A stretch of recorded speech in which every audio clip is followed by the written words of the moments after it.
Hi this NS vlogs. అందరూ ఎలా ఉన్నారు? బాగున్నారా? మేమైతే హ్యాపీగా ఉన్నాం ప్రస్తుతానికి. కానీ నాకు ఒక చిన్న వీడియోస్ చూసిన తర్వాత చాలా బాధ అనిపించింది. అది మీతో షేర్ చేసుకుందామని వచ్చిన. Kuwait, Dubai, Saudi, Khattar and Oman దేశాలు కావచ్చు, బహ్రెయిన్ దేశాలు కావచ్చు, ఆ దేశాల్లో పనిచేసుకునే ఒక డ్రైవర్ కానివ్వండి, ఒక ఖద్దామా కానివ్వండి, అంటే ఇంట్లో పని మనిషి కానివ్వండి, బయట పనిచేసే ఒక ఫుడ్ డెలివరీ బాయ్ కానివ్వండి, ఈ గల్ఫ్ కంట్రీకి పని చేసుకోవడానికి వచ్చిన వీళ్ళందరూ దేనికి పనికిరానట్టు, వాళ్ళకి వాల్యూస్ లేనట్టు, అండ్ ఇంకో వాళ్ళు ఒకవేళ ఈడ ఏదైనా సఫర్ అవుతా ఉంటే మన ఇండియాలో అయ్యో పాపం అనేవాళ్ళు ఎవరు లేరేమో అని ఒక చిన్న ఫీలింగ్ అయితే వచ్చింది. నిజంగా ఈరోజు ఒక వీడియో చూసిన, అది హైదరాబాద్లో జరిగిందో లేకపోతే ఆంధ్రాలో జరిగిందో, హైదరాబాద్ అనుకుంటాం, ఇది తెలంగాణ సైడ్.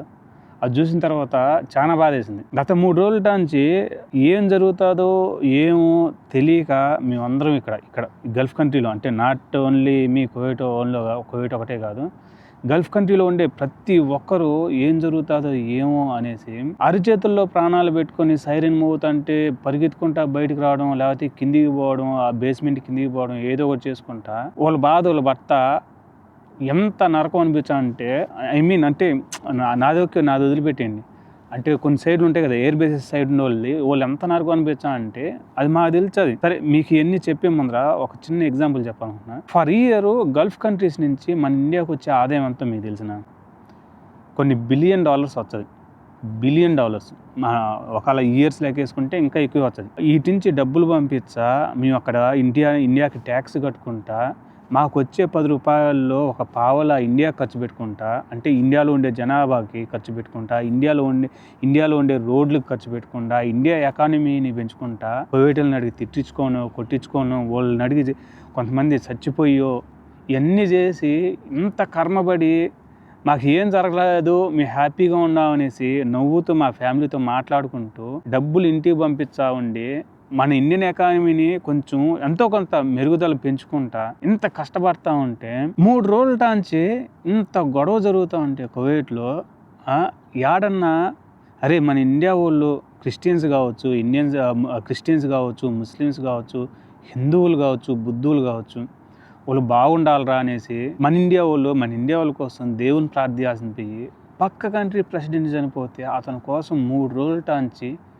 ప్లే కార్డ్స్ పట్టుకొని బ్యానర్స్ వేసుకొని గుండులు బాదుకుంటూ వాళ్ళు బాధపడతా ఉంటే వాళ్ళ బాధను చూసి నీ ఇండియాలో కాకుండా ఇరాన్లో పుట్టుంటే బాగుండేమో అనిపించేటట్టుగా చేస్తాను తెలుసా. ఇండియా వాళ్ళు ఈడ ఎరకపోయి ఎయిర్పోర్ట్లు ఎప్పుడు ఓపెన్ చేస్తారా, ఇటు నుంచి దెంకొపోదాము అని ఒక ఆశతో ఉంటే కొంతమంది చనిపోయి డెడ్ బాడీలు ఈ కువైట్ నిలిచిపోయి ఇండియాకు కూడా పోలా. ఇండియాలో తల్లిదండ్రులు వెయిట్ చేస్తారు డెడ్ బాడీస్ ఎప్పుడు పోవాలని. ఇక్కడ ఇంత గొడవ జరుగుతా అంటే మాకేడన్నా మీరు ప్రార్థనలు చేసి మేము ఏడన్నా సేఫ్గా ఉండాలనేసి దేవుని కోరుకోవాల్సింది పోయి ఆ పక్క కంట్రీ అతను చనిపోతే అతను స్వర్గానికి పోవాలనేసి అతని కోసం ప్రార్థనలు చేస్తా గుండెలు బాదుకుంటా బాధపడతా ఉంటే అది చూసి ఆకైపోయినాయి. మీకు ఒక చిన్న ఎగ్జాంపుల్ చెప్తా చూడండి. మీ మత గురువు చనిపోయినాడు, బాగానే ఉండాలి. ఈ గొడవ ఇంకా రొంత పెద్దదైపోయి ఇరాన్ నుంచి పెద్ద పెద్ద మిసైల్స్ వచ్చి ఈడ కువైట్ మీద పడితే కువైట్లో ఉండే వాళ్ళు మాలాంటి వాళ్ళు డ్రైవర్స్ కానీ, బతుకుదీరు కోసం వచ్చి చేసుకునే వాళ్ళు డ్రైవర్స్ కానివ్వండి, లేకపోతే కద్దామాలు కానివ్వండి, డెలివరీ బాయ్లు కానీ ఎవరన్నా చనిపోతే మీరు అప్పుడు చెప్పింది ఇరాన్ కరెక్ట్ అంటారా, ఇరాన్ చేసేది తప్పు అంటారా? సింపుల్ ఎగ్జాంపుల్ మీకు చెప్తాను. ఏదన్నా జరగడానికి జరిగితే ఇంతకు మించి ఎగ్జాంపుల్ మేము ఒకటి చెప్పలేము, బాగా అర్థం చేసుకోండి.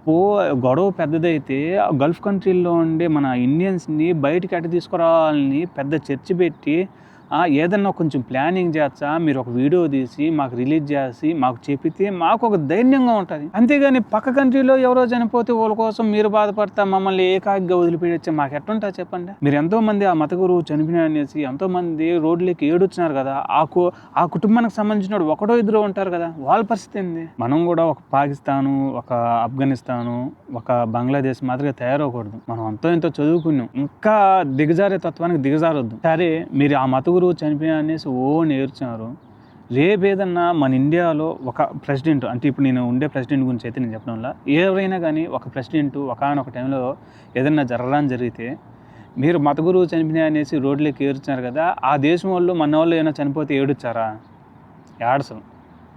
పోతే పోయినాళ్ళే అనేసి ఇంకా గొప్పగా ఫీల్ అయ్యే వాళ్ళు ఆ 4-5 దేశాలు ఇంకా గొప్పగా ఫీల్ అయ్యేటున్నాయి. ఆ గొప్పగా ఫీల్ అయ్యే దేశాల్లో నాయకుడు చనిపోతే మన దేశంలో ఏడుచ్చాం. అది మన దేశానికి ఉండే దరిద్రం, వాళ్ళ దేశానికి ఉండే అదృష్టం ఏంటంటే ఇదే. ఈ టైంలో ఇంకా ఆవిడ ఆల్రెడీ రానోడు చెప్పే ఉన్నాడు, ఇక కొంచెం వాళ్ళు దొడ్డికి బానియండి, బయటకంటే బాత్రూమ్స్కి బానియండి, ఈరోజు 9 గంటల నుంచి 3 గంటల వరకు వదిలిపెడేద్దాము, కొంచెం కడుక్కొనియండి అనేసి. 3 ఇప్పుడు అయిపోయింది, 4 అయింది. ఏ టైంలో ఏ సైరన్ మోగుతుందో తెలియదు.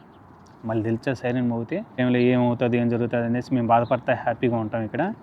మీరు మాత్రం మీ మత గురువు చనిపోయినారు అనేసి రోడ్లు ఎక్కేసి రోడ్ల మీద ఏడుచ్చా గుండ్లు బాదుకుంటా ఆయన స్వర్గానికి పోవాలనేసి ఆ దేవుని కోరుకోండి, మమ్మల్ని మాత్రం వదిలిపెట్టేసింది గాలికి అంతే. మేము ఇండియా వాళ్ళం అయితే కదా, మేము ఏ పాకిస్తాన్ వాళ్ళము, మేము ఏ బంగ్లాదేశ్ వాళ్ళము, మీరు ఇండియా వాళ్ళు అయితే కదా మా కోసం బాధపడినాం. గొప్పగా చెప్పుకోవాల్సి వచ్చాను, ఏం చేద్దాం, మా పరిస్థితి అయిపోయింది. పొద్దుటాన్సి సైలెంట్గా ఉన్నింది, ఏం లేదనుకున్నాము, మళ్ళీ ఈరోజు స్టార్ట్ అయింది.